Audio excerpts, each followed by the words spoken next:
Hi, good morning. How are you all? All good.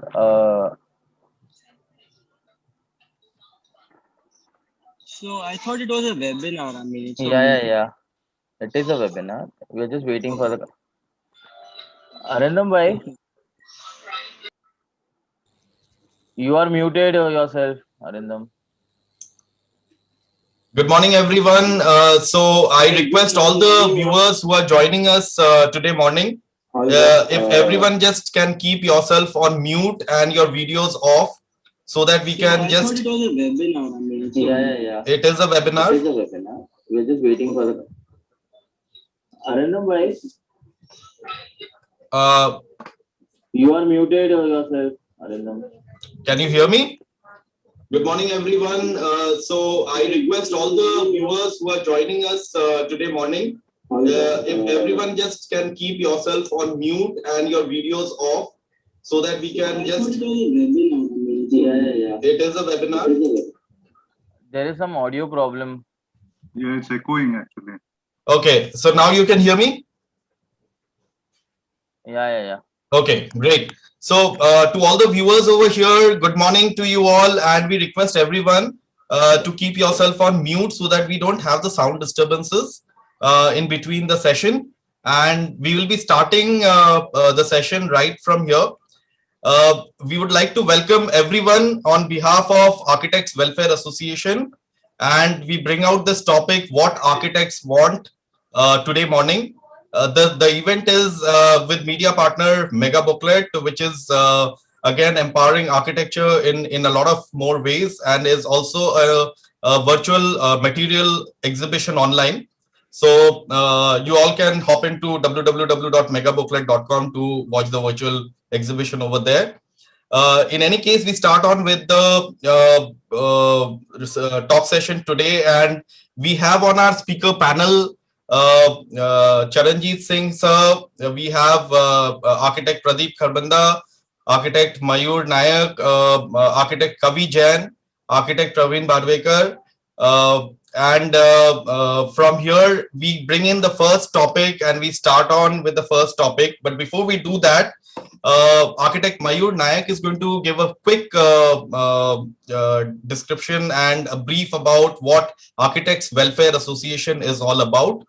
So, Architect Mayur Nayak, over to you. If you can just summarize what Architects Welfare Association is all about. Yes, thank you, Architect Arindam, and good morning to all of you. Welcome. I would just start by saying Architects Welfare Association has a couple of objectives, and I'm just reading out them to you. First thing is to make make the society aware of the architect services. Secondly, unite architects pan India. Third, promote professional practice for citizens' gain. Next, implement Architects Act 1972. Interact with government departments, urban local bodies for architects. Hold conferences, workshops, trainings, etc. Next, request appointment of architects in municipalities. Next, help improve physical living conditions pan India. Then position architect as the chief of design build of any building project. Promote architecture startups and incubators. Next is to take legal action against the quacks or Farzi architects. Then play the role of an arbitrator between the architect and client. Promote student interest pan India. Initiate continuing professional education, that is CPE. Then formation of Indian architectural services, train and certify construction workers, then provide legal support to architects pan-India, both teaching architects as well as practicing architects, and finally to initiate students association. Thank you. Thank you, Architect Mayur. I would now bring up the session with the topics that we need to discuss today. And before we go ahead, I'll just brief up the topics to all the viewers over here. So our topic today essentially covers current situation of practice in the country, which is going on, opportunities in the government job, and relevant to this, what we also should see in the Architects Act and the amendment that should go into the Architects Act, which are very relevant to these. And what are the future steps that we can try and adhere to see that the quacks are not coming up in the market and ruining the profession. So before we go ahead, I'll just open up the first topic, the current situation of practice in the country. And I would like Charanjit sir to brief up on this and his viewpoints on the same. Thank you very much for giving me this opportunity to share my thought with you young guys. I've been practicing, since 1970, and now it's like more than 50 years of practice. And what has been, done, or what has been, we see the Council of Architecture, COA Act, and other things put together. And this 50 years has given me experiencing architectural practice in terms of maybe the professional fees, which we were very fortunate to get on a project of about 2,000 crores as 5% as per Council of Architecture, 100 crore fees. And today, when we are doing project, the fees has practically been reduced from 5% to 0.5%. So these are certain issues which are very, very sensitive and needs to be addressed in understanding why this has happened.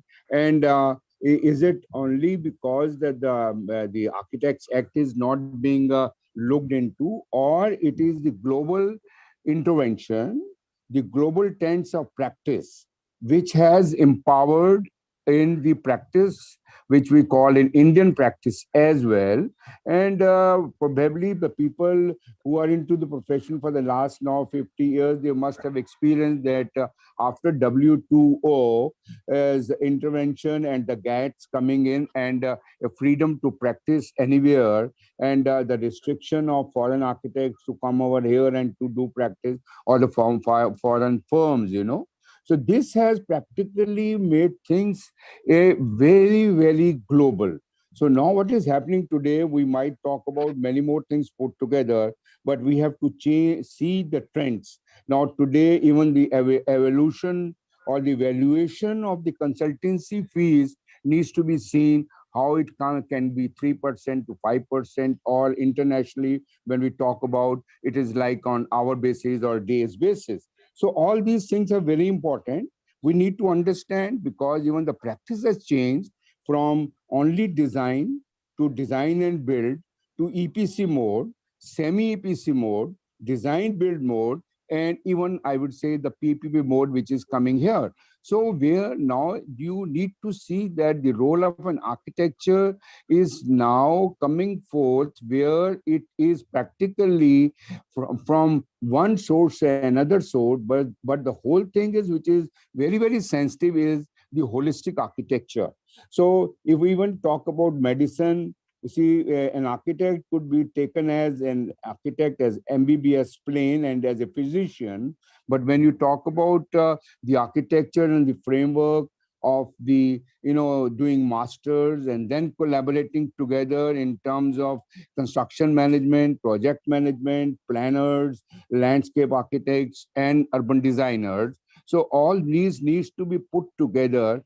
And today the practice is in the global world, which I would say like Aegis and AECOM, It's like holistic practice where all the professionals are clubbed together and a single window approach is there. So now a freelance to a corporate world, one has to see how do you evaluate and how do you do all these things put together. The other thing which is very sensitive, which is coming to my mind is that when you talk about EPC mode, where the conceptual concept architect is different and the implementation architect is different. It is like I would always see that the architecture motherhood, and every building is like your own child. So once you think that it is the motherhood, but now sadly what is happening is from motherhood it is coming to womanhood.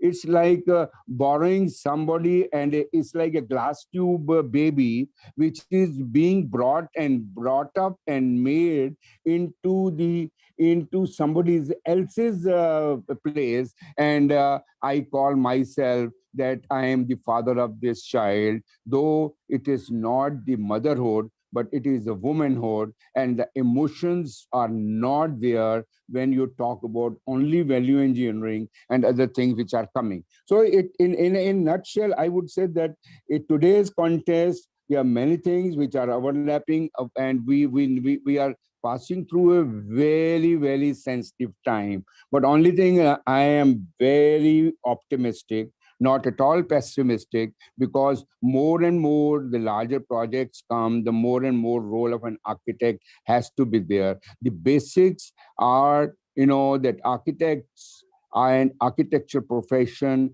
need to take it further to high standards of specialization, wherein we become deliverable as single window, and a larger practice, which is like a corporate practice, needs to be seen in India, where we need to compete with the global world who have a larger team of players together. So these are certain things which I would rather say, and definitely I wish that even as has been talked about, Council of Architecture, amendments, but many things are there. I am very sensitive about professional practice manual. You see, we have yet to have a professional practice manual within us, where we standardization ourselves. We see the quality of our deliverables and the interface between the various elements of applied architecture put together. Now, today, what we call it as a comprehensive architectural services is only inclusive of, I would say, the structure and the MEP, but now it is advanced to project management, PMC. It has advanced to financial management. It has also advanced to environment and social impact assessment, and it has also advanced to many more other technicalities which needs to be seen in making up the project.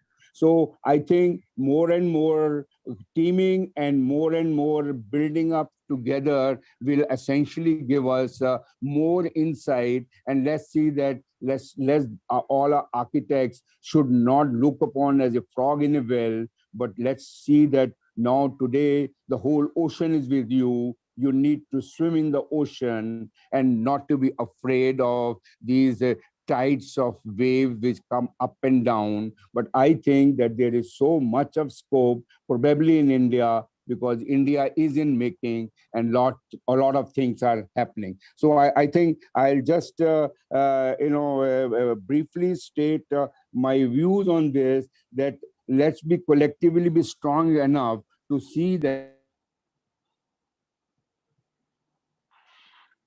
we need to compete with the global players, and that we cannot be demanding. We need to command, and command will only come when we are comfortable with knowledge and information and technology, and that will only come when there is a resource management of different management consultants put together under one umbrella. So these are certain things which I wish that to start with, we must see that how we really gear up gear ourselves in the global flavor and become global players than only domestic and like in frog in a well. So thank you very much.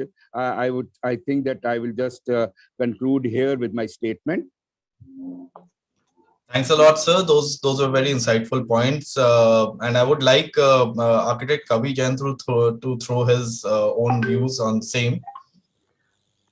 Well, thanks, Arindam. And I think Charanjit sir has put a very, very broad perspective of his more than 50 years of practice. In fact, quite a few of us were born after he had become an architect. So coming to the current practice, I think we have, I would start with probably a slightly realistic, I would not say negative statement, but let's accept reality that we as a community have not delivered what was expected out of us. So though that's not the end of it, because anything once we realize what the shortcoming of a thing is, we should overcome that, and that is what human endeavor is all about. You start with something, you have a problem, you sort out that problem and move ahead. So just to give a perspective, that it is said that the amount of square footage that India has, it's just about less than 20% of what is actually needed. So the amount of activity that exists all over India, you can imagine that 5 times of that is actually needed. So you can imagine how beautiful the future for architecture is. That's number one. Number two, it was very interesting that everyone was being addressed as architect Charanjit Shah and architect Mayur Nayak, and which led me to one thing, that whenever we are talking in normal scenario, you call a doctor, it's not out of place. But today, when we heard architect instead of a mister, it was out of place. And this is also something that we need to change, that we should be able to get in the term architect, because that is when the whole community will probably come together, and our place in the social setup would actually be established. That yes, like today, doctors are revered in a different fashion, but the minute you have a title which is architect so and so, that changes the perspective in a normal social setup. Third thing is, if we look at the practice today, what is there is always a gap of expectation from the client and delivery by the architects. At the end of the day, why architect has not been able to command the position is probably because we have not delivered in totality. Because when a client comes to you, he is looking at a holistic kind of a delivery from the architect. An architect, I always say, is like a music composer. He doesn't need to know how every instrument works, but he should be able to compose all the sounds and convert that into a symphony.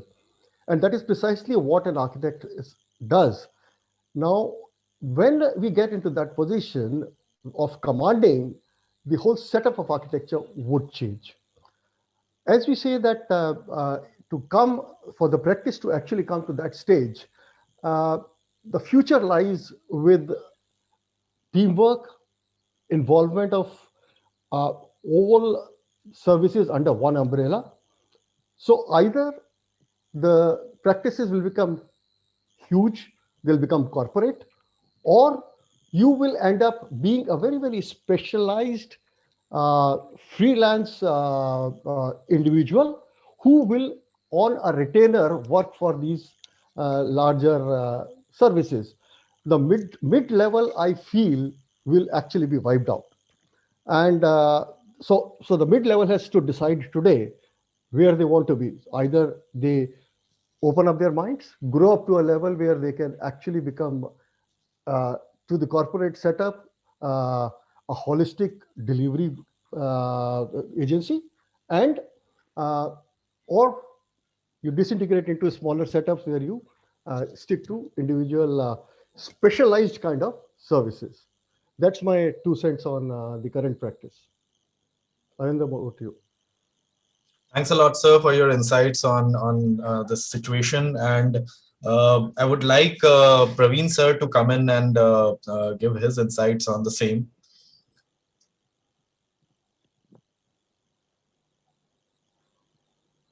Well, I mean, what can I add to what has already been said before? Because there's only so much that you can say about it. But then this is a kind of a profession that allows you to have a large bandwidth. Like you could be kind of functioning, like in a very niche kind of a setup wherein you could just have a kind of a set of laborers and or masons or artisans, and you could be working on one project at a time, and you could derive your professional as well as your personal satisfaction from that. And you could be on the other scale of the profession also, wherein you could be kind of have like leading or even a part of a kind of a larger organization of maybe even 100, 200 architects or something, and doing large scale infrastructural projects. And like there's a kind of a happiness in both, because it's like very nice to be doing it's very nice to be kind of being involved with urban scale projects wherein you're actually making a change. You're kind of effecting a change in the city itself. And then there's another kind of a pleasure which you'll get out of just doing a kind of maybe a mountain retreat or something, or even a kind of a small school somewhere in a tribal village, and you are actually working there. So this profession, is unique in that manner, that you can find your own kind of a niche of what you want to do and what you want to get from that profession, and how you want to make that change. And so for any architect, it's very important for them to kind of discover like what is it that they would like to do in this profession, and then set about doing that. And one of the things which comes across is also like today in this age with the kind of accessibility which digital media provides. You could be kind of doing a very obscure kind of a building somewhere, and then it can be publicized throughout the world. And on the other scale, you could be doing really large projects, but then they may not even be they may be very kind of mediocre or something like that, and they may not even be kind of making that kind of a difference. So it is, I think, up to us to kind of decide where we want to be and where we want to intervene. And India also is a kind of an economy which allows you to do everything. Right now, as Mr. Charanjit said, that like there is this whole kind of a corporate nature of practice which is fast kind of getting formalized, and where of course our Western counterparts have got a huge amount of experience behind them, and a huge amount of kind of they get to the table of 20, 30, 40, 50 years of like having worked on those kind of projects. And unfortunately in India, that kind of a corporate practices are only now evolving. So there is that kind of an aspect of architecture which we need to explore. And as India goes further and further into a kind of a formal economy, where with its airports, with its hotels and other infrastructures being built all the time, because this is a country which is in dire needs of infrastructure, in dire needs of kind of buildings to meet the aspiration of its kind of burgeoning population. So there is that, and then there is this very small entrepreneurship which is also happening in smaller cities, and even in bigger cities, like entrepreneurship and kind of needs of like local communities, etc., which can also be kind of taken care of by architects. And so straddling this divide and kind of existing within it, and there are successful practices also which are doing both, wherein they are kind of even doing small, say, dining halls for kind of some schools somewhere in some rural areas, and at the same time, simultaneously, they're also dealing with projects which are, IT parks, or which are kind of large-scale kind of satellite towns, etc. So this is a kind of an exciting time, of course, maybe compared to some other times which existed in the history of this nation. Very well said. Those are really value points that you have put up, Architect Praveen. And I would like Architect Kharbanda to quickly summarize his points on this topic right now. I think first of all, good morning to all. I think both architects, Architect Kavi Jain and Charanjit Shah, sir, I think given a very deep insight. But I would like to add one point as far as we talk about the corporate cultures in architectural profession. I think COA is not allowing that. The act, the provision in the acts, they are not, in line to this thought process. So first thing is this. But of course, I agree there is a lot of scope in India, a lot of infrastructure development is going on, and architects have a lot of potentials. But I personally feel architects have to define their niche and micro niche if they have to become a specialized. At present practice, if I see, it's a very generalized practice, and we have limited our scope of work to the small buildings. And we have restricted our scope of work to just drafting, designing, 3D visualizations. And the scope of engineers and other consultants is much more than this, what I personally feel.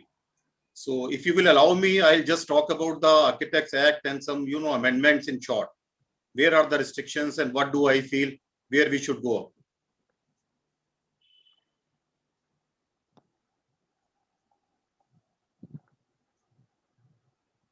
Please go ahead, sir. I'm audible?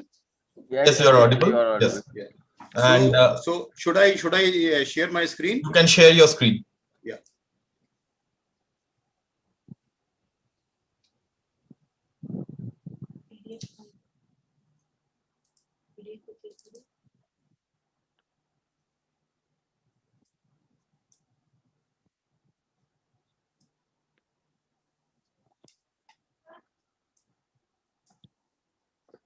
So can you see my screen, sir? Yes, sir. We will Absolutely. So, Yes. I'll just discuss in very short because the Architects Act 1972, just consists of 4 chapters and clauses up to 1 to 45 only. So I have given what is in chapter 1, what is in chapter 2, chapter 3, and chapter 4. But the most important aspect is I would like to discuss about the intent of the Architects Act. Here, if you see in yellow, the intent of Architect Act is architects, it does not make the design, supervision, and construction of building as an exclusive responsibility of architects. Other professionals like engineers will be free to engage themselves in their normal vocation in respect of building construction work, provided as they don't style themselves of the architects. This was the aim and objective of the Architects Act. When I see the gist of that, why this Architects Act was made. The gist is that Architects Act was brought in due to the reason that the non-qualified persons, they should not use the term architect and should not work in the style of the architect. So that was the gist on the basis of which now I'll come to the act. So there's a chapter 1 where it defines about the definitions, and preliminarily it tells architect is a person whose name has been registered time being in the register. So it is there. And it doesn't define anything else. Chapter 2 is concerned with the Architects Act. I'll not go into detail how this meeting of council, how the presidents and the vice presidents are selected, then inspection of examinations. Then I'll come to the chapter 3 where it talks about the registration of architects. I'll not discuss in much detail because everyone knows about this act. I'll just discuss about the shortfall and what are the amendments. So here in the chapter 4 miscellaneous, I would like to touch penalty for falsely claiming to be registered. It is very less, and prohibition against use of the titles. So it just restrict other persons, non-registered architects, to use the style and name of the architect, nothing else. So it is there. Now, in the case of disciplinary actions, who can take the action? I will not discuss on that. Qualifications are there in the schedule. So what is the shortfall, major shortfall? Architects definition is very simple. It talks about the name is registered in the register of the Council of Architecture. The intent of act is not to restrict non-architects to carry out construction activities. Architects' scope is not defined. It means architectural services are not defined. And Council of Architecture, it's a very small point, but I would like to touch. They have suggested in the amendment it should have a word India in the Council of Architecture. And I personally feel the state level COA should be there, which is there in the Medical Council Act and the Advocates Act 1961. It is missing, still missing in the amendment suggested by Council of Architecture. But I personally feel the COA must be at the, it should be decentralized. It should have state branches also. And restrictive approach is there by the Council of Architecture to promote companies and to promote, participation of other persons, public funding by other, because it restricts non-architect to work with the architectural firms and all those things. And public authorities, non-registered architects, they can do the job of architects. It was the basically shortfalls there.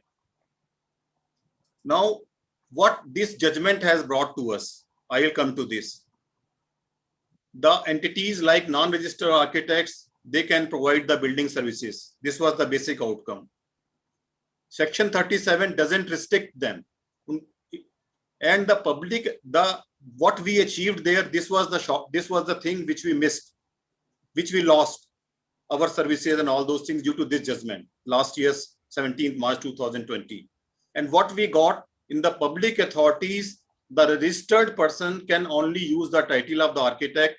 If it has a word of word of architect, then only if he's registered, then he can use the word architect, maybe assistant architect, maybe joint architect, chief architect. This we achieve.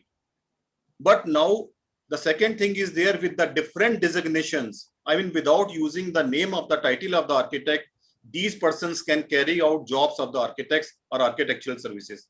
So this we got from this judgment. Now, these are the extract of the judgments. I will not discuss in details, but it very clearly says that Advocates Act and the Medical Council Act, there are the provisions where they restrict non-registered doctors to do any activity which doctors do. And same is with the Advocate Act. There are the provision in 15.2 in the Medical Council Act of 1956 and Section 29 of the Advocate Act 1961. So where the restriction is there, but in the Architects Act 1972, there is no such restriction, and the intent of the Act formation is not to disallow others non-registered to provide the architectural services. Now I will come to amendments. The Council of Architecture has suggested some of the amendments. So architectural services have been defined in the Section 2, which was missing earlier.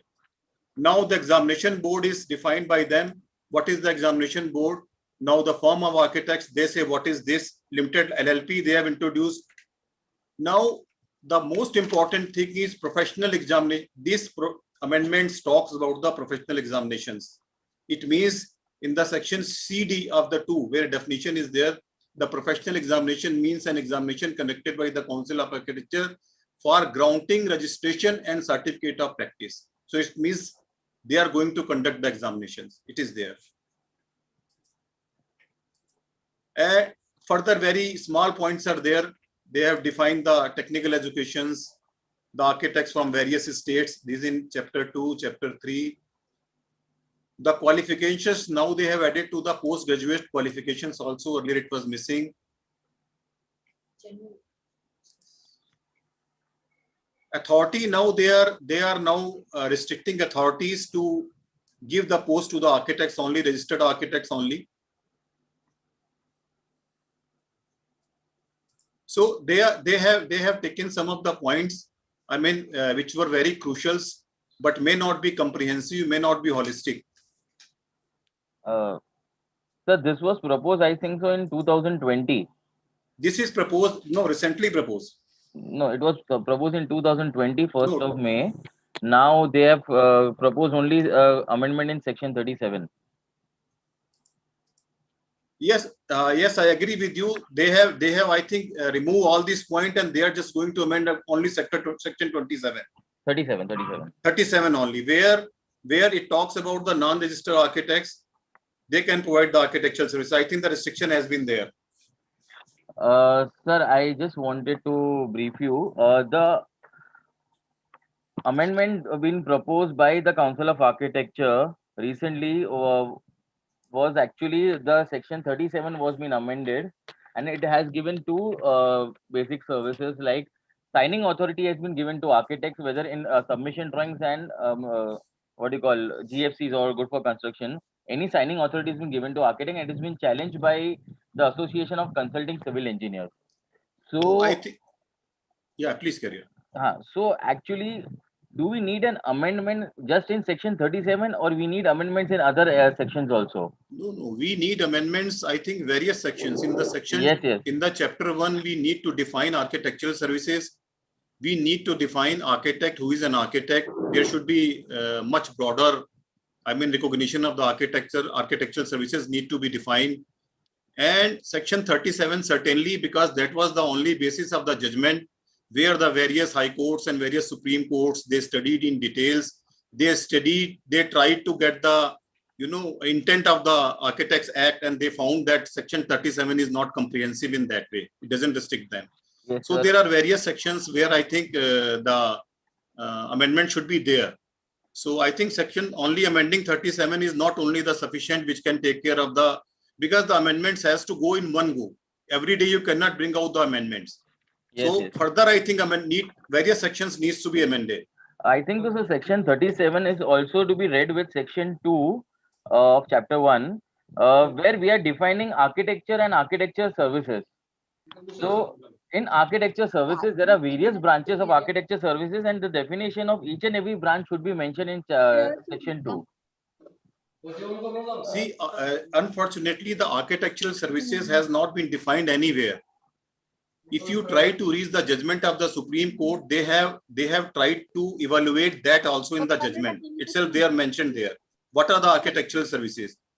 But since the intent of the Architects Act was not to restrict other non-registered architects, so they have not considered that. So definitely the section 2 of any act is very important, because in every act, the section 2 defines about the various definitions. If in the definition that is not there, what are the architectural services? What is the architect? I think it is not going to be anywhere else. So I said it correctly. Section 37 is also to be read with section 2, but problem is the different branches. I think so. The people actually are unaware who is an architect. So people are not going to be aware who is the urban designer, town planner, or various other branches. So can we define different branches in section 2 and then get an amendment for section 37? Definitely, we have to define architect. See, we may not define the individual branch. Say we cannot define urban designer or urban planner, but certainly we can define the architectural services. And if that designer is registered in the role of the register of the Council of Architecture, he can provide the services. So we have to focus on defining the architectural services rather than the subject and courses. No, sir, I beg to differ on that. I would just like to talk to the panelist about the timeline as well. We need to move on to the further topics as well, and if we can wind up this topic with the conclusions. Can I just come in with a small request, please? Architect Pradeep sir has done a fabulous updating, but I would also request all of you all to see the schedule to be updated along with the 4 chapters, because a lot of Indian students aspire to go to English-speaking countries to get their further education, and that needs to be accommodated in the act, in the schedule. Otherwise, if they are looking for teaching positions in colleges, that's where they get baffled with a lot of hurdles. So I think that also should be holistically looked into, updating of the schedule. Thank you. Section 15 talks about recognition of architectural qualification granted by authorities in foreign countries. So that needs to be amended with the schedule, and central government has a power in section 16, which needs to be amended and taken into consideration.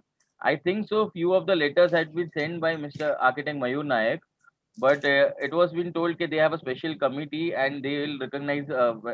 I think so. There is no amendment in the recognition of many more universities after 72, if I am not wrong. So that needs a major amendment. Things to be major amendment required in the Architects Act. back to Right. Arun. So, Architect Pradeep, if you can just continue with your presentation Yeah, and just I would summarize it. like to wind up finally with a few words. I think only amending the 37th section of the architects is not going to solve the purpose. The amendment should be in various chapters and various sections. The act is quite, comprehensive, but we need to certainly micro define some of the definitions, and we need to define. It should be very precise and it should be very accurate, to the point. In spite of defining the various courses, we need to focus on defining the architectural services. And in section 37, which needs a major amendment, that non-architects, non-registered entities, they should not be allowed to provide the architectural services, which is the main crux. But amendment has to be there in one go. It cannot be repeatedly done because the law is dynamic. 1972, the situation was quite different. Now the situation is quite different. The architects have come to the long way. A lot of infrastructure development is going on in the India at a large scale level. And somehow architects are not able to place themselves very proficiently and very, emphatically. That is the basic point. So Pradeep, I amendments just needs wanted to to ask one thing. Yeah. You mentioned it again twice actually, that all the amendments have to go in one shot. Yeah. Now, as AWAI, what is the kind of a timeline that you're looking at? Because we have quite a few participants here as well as on YouTube, and I'm sure that this must be reaching out to lots of architects. Now, they would all have certain things in their minds. So, can we put up a kind of a timeline and where they can put in the suggestions so that it goes collectively? In the chat box, we have given our email ID. It's awa.india1@gmail.com. Okay. It is requested everyone to put up their suggestions within 1 week of timeline from 16th of May. So Okay. we are sending an amendment from ourselves also from AWA to the MHRD Ministry or Ministry of Education. So we will request everyone who is participant or who is going to see in the YouTube video and further. I think so. It will be 23rd of May. We will take all the suggestions and objections, and we'll make a final draft, and we'll share it with you, with whoever mails to us, and we'll share it on our website also. That is awai.in. So you will have a look at and then we are going to send it to Ministry of Education. So okay, that's all I wanted to say. Can I just add one thing? Yeah. If you allow me. Yes, sir. Yeah, this is very nice that we are talking about this. See, can we really distinguish between the architectural comprehensive services and engineering comprehensive services? That's very, very important, because now what is happening is the Nidhi Aayog and other government agencies have started playing a very tactic role, and instead of calling for any tender which is calling up for architectural comprehensive services, they call it as engineering comprehensive services. Now, when you talk about engineering comprehensive services, the title of architect is not required. So these are certain things that maybe there are amendments in Council of Architecture, but how these things are getting implemented through the various government channels so that the architects really get in the work. And because what is happening is that there are certain foreign interventions where those architects are not registered with Council of Architecture here, and they would rather put it into the engineering services. So most of the larger projects which I see is in terms of which are only, maybe they are mostly architectural works, but they are calling as engineering comprehensive services. So if we're talking about amendment, we need to see how we address, it's a very, very small gap between architect. If suppose an architectural comprehensive services, we allow ourselves to do the engineering services within the comprehensive services, maybe it is a structure or maybe it is the MEP. So it's a vice versa situation, So we have to, it's like when you talk and argue with some sort of a bureaucrat or government agency, they talk in this term. So now we have to understand that in today's context, when 90% of the market is being oriented or being headed by the engineering fraternity, and how do we think that architect will get a very prime and strong practically position? So that's very important. So in case we even amend this, we need to see how it gets implemented into the Niti Udyog, and even CVC and other people object to it, and all those things really come in. So I mean, these are certain things. I think I'm very glad that you are going into the act in a very deep understanding. So if these things are also highlighted, that I think I'll appreciate that. Sir, I would like to add one thing. Whatever you have said, that the architectural services need to be defined in Section 2 of the Architects Act, where definitions are there. If these are defined and made exclusive right of the architects, then rest will be aside. Rest will be automatically decided. So we have to focus what are the architectural services. And since architects have the pivotal role, they are the center of any projects. This structural consultancy, MEP, they should be under their scope of work. It's up to them whom they engage. So it should be part of the architectural services, I personally feel.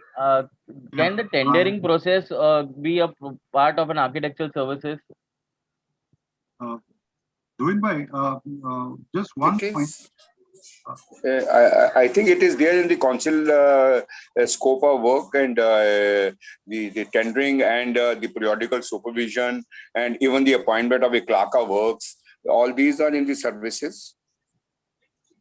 So I think so, sir. It is not been included in the act.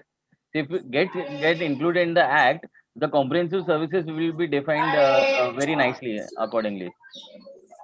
So unfortunately, the Act gives you the broad idea. Then regulations are made by the Council of Architecture, and unfortunately, these norms of Council of Architectures, even 3 norms, have not been followed anywhere. That's a basically problem. True. You see, one short observation, if you allow me, please. Yes, please. Unfortunately, the society has not understood, or nobody has gone out to the society to explain that buildings are exclusive domain of architects. All types of buildings. Now, other than buildings, whatever civil works are, of course, we go to civil engineering and the allied disciplines. But because, as architect Pradeep said, we need the roles in the section 2, and then clearly state that buildings are purely the design domain of architects. I think that is number one. And why it is urgently required is, I came across a statistics which says 1 out of 200 buildings built in India is designed by an architect. Now, what is happening with the remaining 199 buildings? Now, if you scale it up, now it gets really scary, because 1 in 200 makes just 5 out of 1,000 buildings is designed by an architect. And then obviously, you can see the progression. So I think we need to give it a second thought on this. Thank you. If you permit me, I would like to add one thing more. I think the role of AWA should be now to, try to get all these amendments done, try to coax the government, try to coax the COA. And I personally feel the role of IIA should be much more than they should also be made to one of the stakeholder in this process. It's my personal view. Architect Kavi Jain wanted to get in. I wanted to just say, I think that, okay, it's very good that we want to enforce certain things through law. But if you see the human nature, it is always such that irrespective of what type law you make, people will find a way around it. So in effect, when I say about a community and a professional community, at the end of the day, we as a community have to prove that we are worth it. Right now, that's probably not gone across, and this is what I would like. My message to the younger crowd is going to be this: at the end of the day, everything will boil down to economics. Why do you think at the very first small side of any health problem, we just simply go to a doctor. But there are not too many who come to an architect. Ticket size, not really the matter right now. I'm just talking about the concept. So unless we as architects deliver the expectation of the client and we prove to him that at the end of the day, by coming to an architect, he's getting a product which is justifying the fees that the architect is getting. Unless that happens, believe me, all kinds of laws and everything will not really make a difference. Economy, everything that gets successful is based on economy. So as a community, please understand that architects have to prove to the social setup that we are worth it. And that will only happen when you start commanding and when you command, because at the end of the day, you have a double-edged sword. So till the time you don't own up the complete responsibility, when you say that, okay, I'm commanding, I also need to make sure that my neck is at stake, that I have to deliver the fantastic product. So if I'm not delivering, my neck should go. So that is precisely what I would like to end up saying, that apart from the amendment of the act, yes, that should definitely happen, and you people are doing an excellent job. But apart from that, the actual things on ground will only change when we deliver and make sure that the impression that the society has is, yes, going to an architect saves you money and gives you a better product. So I'd like to come here and talk about the next the topic that we need to go on with, and that is what is the situation of the government jobs over here happening. And as architect Charanjit Shah just explained to us about architectural engineering, so this diversification has been observed in the market of late, and there are different kind of zones where the jobs are opening up, again different kinds of consultancy roles that we are looking at. So I would like to throw some I would like to ask the panelists to throw some light on this, and sir, if you can just Charanjit sir, if you can yeah, I'll just yeah, this is very sensitive, and needs to be understood. See, today what is happening is that beside architects practice, there are many more players which are in the market. And when you talk about the larger projects and larger, maybe smart city project or other developmental projects or infrastructure projects, it's like project management consultant. Now, what is the role of a project management consultant and what is the role of an architect when a project management consultant has already been appointed? And how do you see that? So, now what is happening is there is a shift. There is a big shift from who will lead and who will command, and then what is happening in this virtue, the architect is just becoming a catalyst, and the larger, bigger player has come, who is called as project management consultant. He takes on the project and he, within his own envelope, also has an architect, and who is working as an architect under the project management consultant.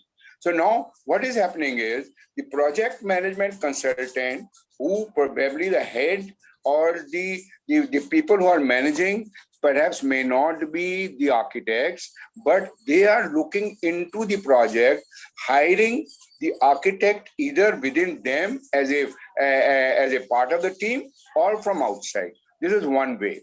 Other is that there are most of the projects which are now going into in the hands of like financial consultants like KPMG, JLL, PwC or any other people, So for these large projects, because they know how the feasibility studies and other things are to be done, and they bake the project, and by baking the project, they eventually become the consultant as well. So now what is happening is, because these projects do not visualize the role as a prime role of an architect, but it comes under the engineering consultancy language. So when it becomes a larger project where it is called as engineering consultancy or the feasibility, then what is the role and how do you ensure that the architectural comprehensive services could be adopted in such large projects which are not only architecture but urban design and urban planning assignments. So it needs to, so the overlapping role of an architect to an urban designer to an urban planner needs to be redefined, so that otherwise what happens, by only architecture language, we limit ourselves to only a build form. But when I talk about urban design plus an urban planning, then you are holistic into architecture planning. So that's my intake. Into government jobs, can I get in? Yeah, so if you properly read the Supreme Court order of last year, it says that no one can work as an employee of a government who is a non-architect and take a post of an architect in any of the government sectors. But what we see is the post of an architect is not been given the proper services, like checking of plans is done by engineers in most, I think so, most of the municipal corporations along the whole of country, pan India. So we need to incorporate that the signing authority should be with architect, because the approval authority should also be in the hands of an architect. So it will create employment amongst the architect also. Sir, if you see the young architects who are passing out, more than 50% of them are not practicing as an architect, who are finding jobs or settling into some other businesses. So getting government jobs for architects is more important right now, and the approval authority of any municipal corporation or any town planning department, an architect should sit with a proper degree and get the signing authority to be done. It will create more employment for the architects. I think this is a very, very valid point. See, what is happening is a plan which is being signed by a member of Council of Architecture is being seen by a diploma holder. You know, it has to be seen by a registered architect. You know, and that is what has to be debated, and that should become a legality, that all the building plans should be seen only by the registered architects who are with the Council of Architecture. Very valid point. That can happen if we have architecture departments in every municipality of India. Now, I had a discussion with another architect earlier who said there are not many enough architects in some extreme areas of India. Okay, fair enough. If we are not finding those many number of architects in the extreme areas, at least we can create tiered levels, and then you send the building plans in your taluka to a certain office at a higher level nearest to your jurisdiction and get it approved by an architect until you get enough number of architects in your area. So I think it's about creating the architecture department. I would like to add one thing in this. What architect Charanjit Shah had said, it's very right. This should be a part of the legal, provisions. These services must be defined. What is the scope of work of architect? And these all things, I mean, evaluating the drawings, evaluating the architectural things and definitions of very architectural services. When this is made a legal thing, then this thing will be automatically solved. And when this will become an exclusive right of the architect. If you read the judgment, there it has said, very clearly said, that the manual of public authority, they can change. They can give a non-registered architects to do the architectural works, but they cannot use the title of the architect. So what is this? So there everything goes from our end. I'll tell you one more thing. One more thing is there. If you see, there should be an architecture department in every municipal corporation. That architectural department should be responsible for approval of plans also, because we have architecture departments in many of the municipal corporations, but they don't do the approval work. They do actually tendering stuff, or they design the local municipal buildings. So that things also need to be described in precise. And other thing is the local regulations are being drafted by engineers. So the scope of architecture and architectural design is actually been restricted to those the regulations being drafted by the engineers. There are suggestion objections, but the suggestion objections always go for a toss, because the receiving end is also an engineer. Correct. So we need to amend everything, even the town planning department in most of the local authorities. As architect Mayun I said, to tier 2, tier 3, you just give an opening for an architect, people will come. The advantage by doing this is you will create reverse migration, because most of the students who graduate from these colleges look to migrate to the state capital most of the times, or go to the metropolitan areas. Now, because of that, there is a skewed arrangement of population where you have more number of architects fighting in an area, smaller area, where there is less work, and where there is actually big work across India in tier 2 and tier 3 cities. You don't have architectural departments. There is no appreciation in the government. That is why I think so. We can actually make all of the architects busier if we create these architecture departments in the smaller areas, smaller cities, vis-a-vis the government, urban local bodies, etc., and then have them participate in the development plan creation as well as the DCR creations. Then it's going to get to the last nut and bolt, I guess. Thank you. So, Architect Praveen, if you would like to throw some light on this before we move on to the next topic.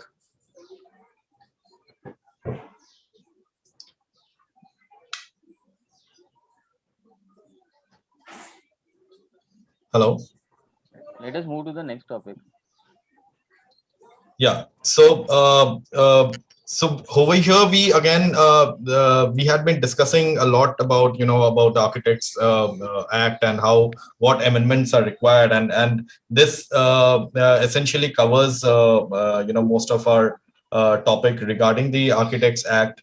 But again, over here the thing would be to understand that how we are planning to unite architect as a body, as a fraternity, and move forward herein, and make them also realize that they are powerful in the society, and as well they have a very strong ground for the future. Because most of our young aspirants, the students, the young architects who are just coming out of the universities, they are feeling very helpless and not so much secured with the profession at this point of time. So I would like Kavi sir to address on this. Okay, so unity of architects is definitely something that we've not seen till now. I think there have been a lot of discussion on how other professions like engineers and managers are actually in commanding roles in projects and not the architect. That is definitely the road to take. What's important is we are not really bound by a very kind of a professional code, though the code does exist. But I guess where we have to go, the road to take, is to make sure that we, as architects, come together. Maybe I think this particular scene of COVID has brought so many architects together, at least on the digital front. Now, this is something that that was not happening earlier, because I used to attend conferences, and it was sometimes very sad that not too many architects were actually attending. But I do see that on the digital network, we are seeing more and more people attending. My point would be, as the AWAI, we should be able to get a stronger kind of cohesion. We have to make sure that we interact with each other more often. Right now, the interactions are so limited that hardly anyone knows anyone else. Most of us are too busy in our own practices and in our own things. So how do we make sure that we create platforms in which we all come together at a very, very frequent interval? Because I think that is the first very, very, I would say, miniature baby step by which we will start at least interacting with each other more frequently, and then taking things forward. Because I think the first thing to get to wherever there is a body that gets created and we need to unite, the first step is to actually bring people together.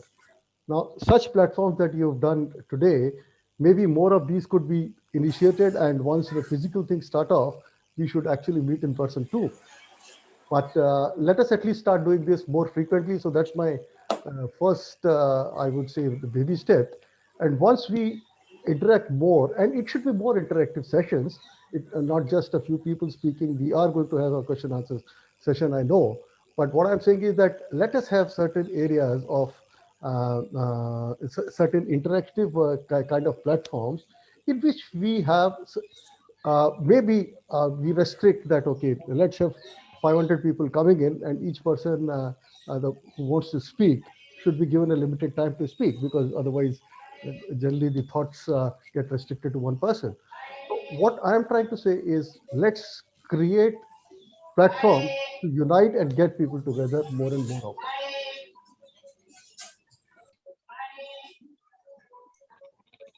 Right. Architect Shah, if you can just throw some light on the this particular No, point. I think, it's like mindset, and the whole, I would say that the architectural education is that, we all become very critic, I don't know, it's when you talk about all your design classes and studios, and it's like just bulldozing somebody else's design, and we are very nice critic, and that has gone into our blood, and mostly I see that architects are very egoistic, they are not forthcoming. That's one weakness which the architects, particularly I find in the North India here. And then the other thing which is there, that we do not wish to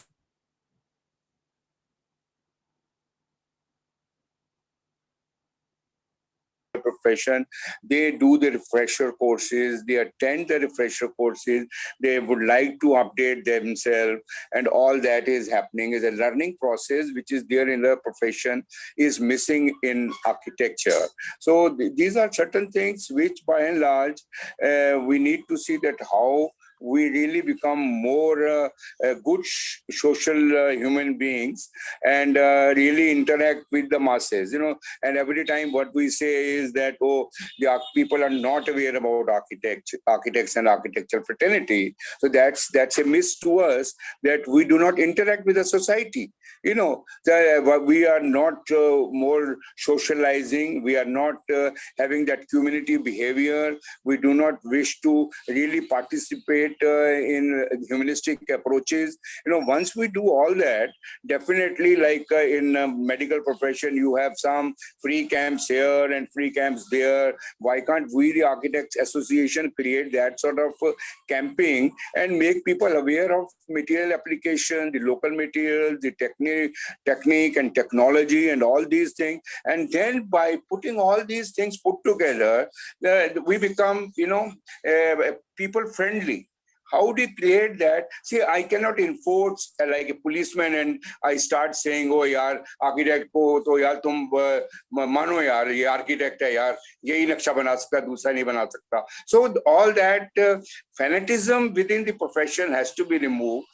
We need to become more socialistic human being and see that how we are participating in the community development, so that maybe it is rainwater harvesting, maybe somewhere cleaning the road, making some pathways, suggesting some U-turns, anything of that nature, And within the society, once we do that, the awareness will generate, and you will automatically bound to get your respect and status and dignify yourself. That's one thing which I think needs to be seen. The other is which my friend has very nicely, Mr. Jain has said, and probably we need to see that in our profession, more and more we become specialized. See, every architect is a planner, and every architect is an urban designer, and every architect is a financial consultant. how do you define, how do you draw the line between specialized fields of architecture? If anybody says, yaar, ye landscape ka kaam hai, yaar, main kar lunga. Why we practically we cross over and encroach upon other consultants' works. Whereas if you see medical profession, the heart specialist will only do the heart surgery, and the kidney person will do is maybe his life. But here, once you talk about these things, we need to see that the vertical which you create are taken care of by the various individual professionals. Maybe all these professionals can club together under one umbrella, but let's see that the professionalism is created. Minded, when we were doing Chennai Airport, we had 38 consultants on board here and abroad. So dealing with 38 consultants by itself is a big thing, but we were taking all the professional advice of all the 38 consultants. So this is what is to be, how comfortably, how strong, how professionally you tie up with your consultant. That's why you see some of the great buildings of the great masters. Maybe we're missing Hall of Nation, Hall of Industry, or all these things. They are interwoven with other consultants, like elements of applied architecture, maybe a structure consultant or an MBB consultant, and whatever the great buildings day before yesterday, my friend was talking about that large museum or a hall, where he said that how much the intricacy and the transparency of the services were there in that building. It's the innovation where there's an interface. And one more thing which I would rather say is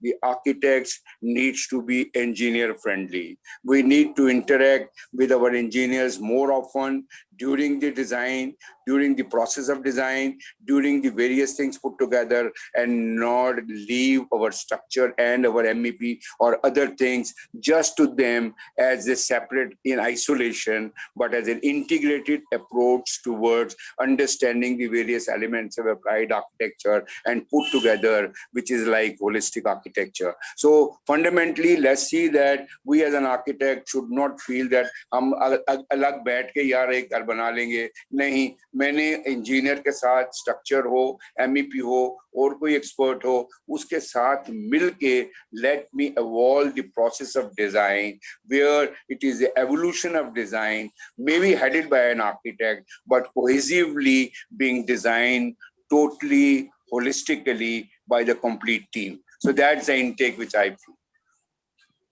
Beautifully put up, sir. I think that's what is so important at this point of time. And I would like the other panelists, if they want to put up some points on this. Otherwise, we shall move on to the question answers, because we have some questions in the box plus our YouTube channel, where which can be put up right now. So shall we move out to the question answer round now? I think Architect Pradeep sir has some points. Hello. Sir, Yes, I personally feel we as an architects, as a community, quite resistant to mix with the other consultants. Or we try to take the supreme position when some project is there. So I think the basic problem is there. And this is inculcated to us right in the academics. When the structural design comes to the student, it is told to them it is not their part, it is a part of the structural consultant. And this is the reason that architectural students right in the beginning, when their education is being inculcated to them, they become very weak and they afraid of this subject. And same is with the services. So I think right in the academics, they should be taught this is their scope of work. Maybe their focus is more on architectural design, drafting, detailing, but it should be also to be, part of their curriculum as equal to as the other subjects. The same is with the estimates, the same is with the specifications. It is told to them this is a part of the civil engineers. So the problem rights start from there. So they just define their own, own their daira, own their circle. They will not go beyond this. So there the problems come. And and they feel hesitant to discuss with the other consultants in that case. The structure, they try to avoid the discussion. They try to not see what is the grade, what are the sections, whether it is going to fulfill their architectural envisagement or no. So that the problem is there. So I think right in the academics, it should be focused when we teach to them. I think this is very important. Right. So I'll just move down to the questions which are being put up right now by the viewers in the session today, and I would like to.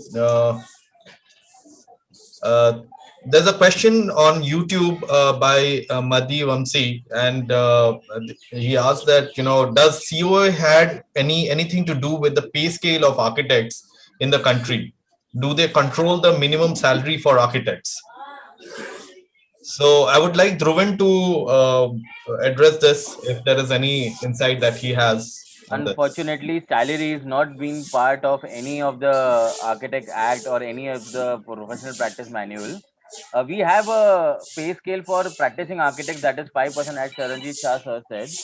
But right now, pay scale on government or in private sector, we don't have anything as of now.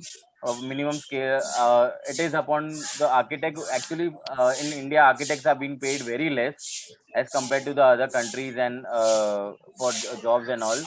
But we don't have anything with the council as of now.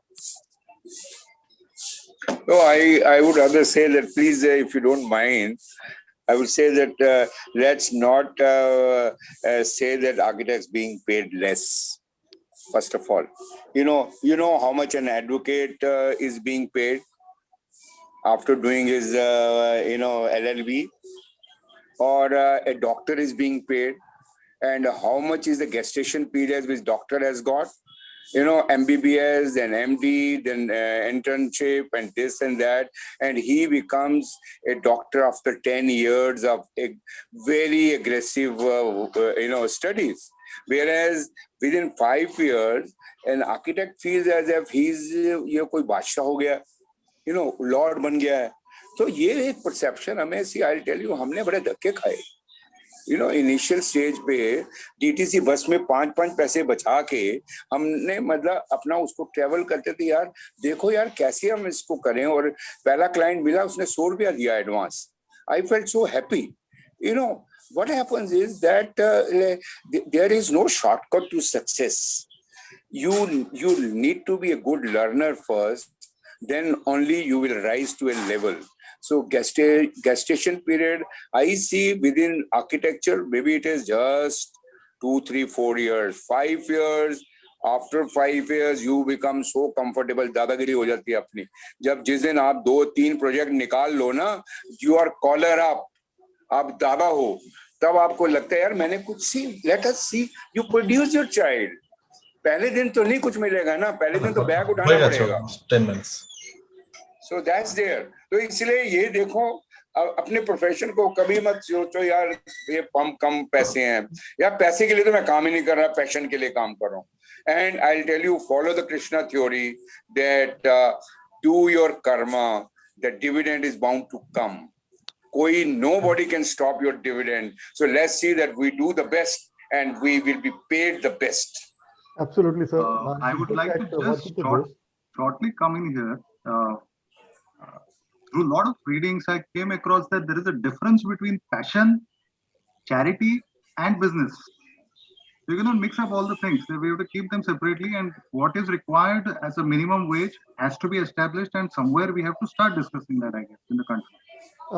It cannot happen because as I said that you see anywhere when you started the mobile phones, आप 16 रुपए minute का पैसा देते थे. आज की rate में आपने unlimited calls करते हो. So it is defined by economy. That is number one. Number two, if you're running a practice, what you have to do is the first 2 years you are actually training a person. If you really look at billability, and this is true for any profession, not just. I would request the non-speakers to keep themselves on mute. So what happens is that if you're looking at billability, the actual utility of a professional a person feels that I've done 5 years of architecture, I'm coming out, and so I'm being useful from day one. I'm sorry, someone has to realize that there is a lot of training input that is put up, and it's not just architecture. You go to any field, the first 2 years are learning, learning, and learning. And how you perform in these first 2 years, if you keep the salary apart, as Sir said, कि 4 साल के बाद में तो you are kings, and I think that is what does happen. Please. But the Experienced in my office, who worked here with me for 5 or 6 years, and worked on these projects. They are now today kings. They are head of, either he is head of KPMG or he's in JLL or he's somewhere else and becoming a partner. See what is happening is the learning, training is very important, and where you do training is also very important. You cannot be commercial, as my friend has said that your business or passion ko ikhatta nahi rakh sakte. I agree. See, architecture is not a business, a profession, first of all, and profession is bound to be with passion. Maybe Dr. Trehan has not come in one day, or any other doctor, there ought to be passion, and automatically your passion will become your business. And once you follow the Gita theory, the dividend will bound to come. Log aapke haath mein platter mein leke aayenge paise. That would happen once we are comfortable and we are deliverable. Only thing is, अभी तक मुझे ये बता दो कि professional practice की manual कौन सा है जो हम किसी को गाइड करें यार प्रैक्टिस ऐसे करनी है. कोई किताब है हमारे पास? नहीं है. We do not know how to practice. We do not know what is the scope, what is the methodology, what is the various systems, what is the various matrices. We do not have even a single manual which will tell me at the beginning that which all drawings I need to prepare and what is that listing. So how do I assess that? How do I work on those parameters? That manual has to be there, defined in a very, very methodological manner, where I say, yes, this is the practice. And that is the experience which my friend Mr. Jain has said, that during your initial 2 or 3, 4 years, you learn the methodology, you learn the system, you learn the metrics, which has never been taught into any school of architecture. And other thing which Mr. Kharbanda has said, which I really liked, is that we are making architects and we do not put them in isolation and not put them with structural engineer or with MEP. Like architect Saba, of Lotus Temple, I met him quite often when this project was being done. He said, when I made this design and I showed this sketch to a structural engineer, he said, this is not possible. Then he said, अब architect के दिमाग में तो कीड़ा है ना, ये मैंने बनाना है. तो उसने कहा मैंने उसका एक मॉडल बनाया. मॉडल बना के जब मैंने उसी इंजीनियर को दिखाया तो वो कहता है यार ये तूने पहले नहीं जो बताया, ये तो सिंपल यार folded shell structure है and it is very easy to make. So it is how you experience yourself with and you practically convey communication with your other consultant and you make marvel. So that is what precisely is required. And I would rather say that we need to interact quite often, teaming up, brainstorming with all our consultants and put together and see whatever we create. There has to be input of a structural engineer, an MEP engineer, a landscape engineer, or other engineer and make a holistic architecture. Thank you. Thanks a lot, sir. And I think we all have been successful in putting forward some very valuable points today. And again, where we are heading to, how to control the situation and what are the future measures that we should be taking at this point of time to make the fraternity a stronger one for the future to go. And thanks a lot to all the panelists over here for putting forward your valuable time, keeping everybody, on their toes the entire session. We had a good number of viewers today, and I think everybody has got benefited from the session. And to all the viewers who had actually joined the session a bit late, I would like to tell them that the entire recording of the session shall be available on YouTube channel Mega Architectural Mantras, and you can watch the entire session, rewatch the entire session on the YouTube channel, as well as the Facebook page of AWAI, where the recording shall be soon shared. And again, I would like to thank all the panelists today before we end up the session over here. Thanks a lot, Architect Dhruvan, Architect Pradeep Karbanda, Architect Charanjit Shah, Architect Kavi Jain. We thank you. I think for some reason, Architect Praveen has left the session with maybe a connection error or something. But a lot of thanks to him too. And we hope to join in for more valuable sessions like this in the future. To keep our fraternity people updated about and give them the insights required. I would Thanks a also lot like to to everyone. just Thank remind you, Architect Arindam. everyone who has any comments on the amendment to put in their mails by 23rd May, as Pradeep has already said. So please make sure that we go through the act, and whatever we have, suggestions we have, should reach this email by 23rd of May. Thank you. All the architects, please request, please read the act, give your suggestions.